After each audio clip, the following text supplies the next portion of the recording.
They toasted with champagne. My mother raised her glass to my father. "To family," she grinned, eyes glinting with triumph. "And to your wedding gift," Dad added, clapping me on the back. They were laughing when they said it. "Thanks for the lake house," like it was a joke we'd all agreed on. I smiled, quiet, steady, and said, "You might want to check your mail." The silence that followed, that was the sound I'd waited for. I was 19 when I bought the lake house, scholarship, 2 jobs, no weekends off, while my sister, Rachel, partied through college on their dime. They called me the responsible one, which apparently meant the one we can drain dry without asking. I never flaunted what I earned, never needed to. The house wasn't a mansion, just a small, pine-wrapped cabin by the water, but it was mine, my escape, my peace. Until it wasn't. I came back from a 2-month work trip in Singapore, jet-lagged, exhausted. Drove straight to the lake, but my key didn't fit. The locks were changed. A man opened the door, called me ma'am, said he was the new owner, paid full cash through a private sale. I thought it was a mistake, some mix-up at the registry. Then I saw the paperwork, my parents' names, their signatures. They'd sold it, behind my back, to pay for Rachel's wedding. $120,000 for flowers, a string quartet, and a damn ice sculpture. They didn't even try to deny it. "You weren't even using it," Mom shrugged.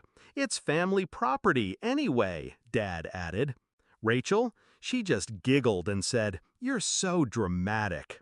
They used words like sacrifice, support, and what's best for everyone.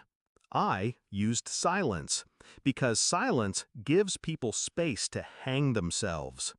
That night, I didn't sleep. I watched the video of their proposal. The champagne on the dock, the backdrop, my house, my lake, and that's when the switch flipped. I didn't scream, I didn't threaten, I planned. First move, I went back to the title. They couldn't legally sell what didn't belong to them. See, I'd put the lake house in a land trust years ago. My name wasn't on the front, but the trust's beneficiary, that was me. The sale was invalid, so I got my lawyer involved. Quietly, strategically. We filed a motion, froze the title. The new owner, compensated and gone. The house, legally returned to the trust. But I didn't stop there. I found the wedding vendors, the planner, the venue, the florists. Most hadn't been paid in full yet, so I bought the debt. Legally, anonymously. It cost me $41,000. The same $41,000 I'd originally put into renovating that lake house. Then came the mail.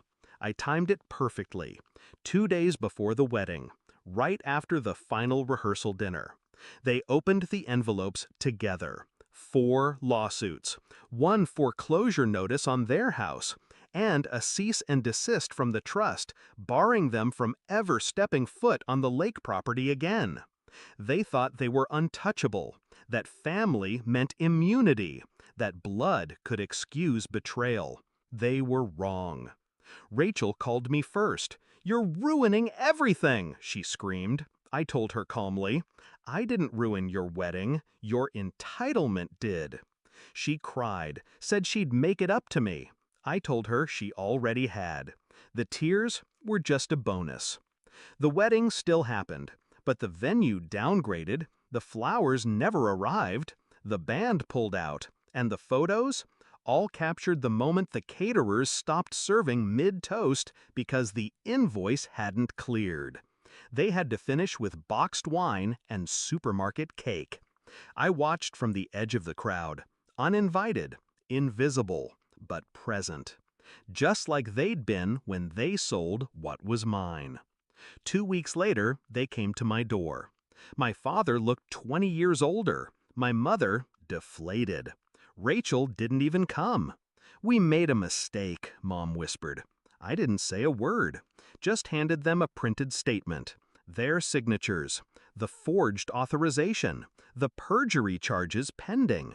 They left without another word. I still visit the lake, but now I don't think of the betrayal. I think of how quiet justice can be, how clean it feels when you don't sink to rage, when you rise above and still win. They taught me a lesson, unintentionally, brutally, but a lesson nonetheless. Blood doesn't mean loyalty, and silence doesn't mean weakness. It just means I was waiting, watching, choosing my moment. Because revenge doesn't always come with fire. Sometimes it comes in the mail.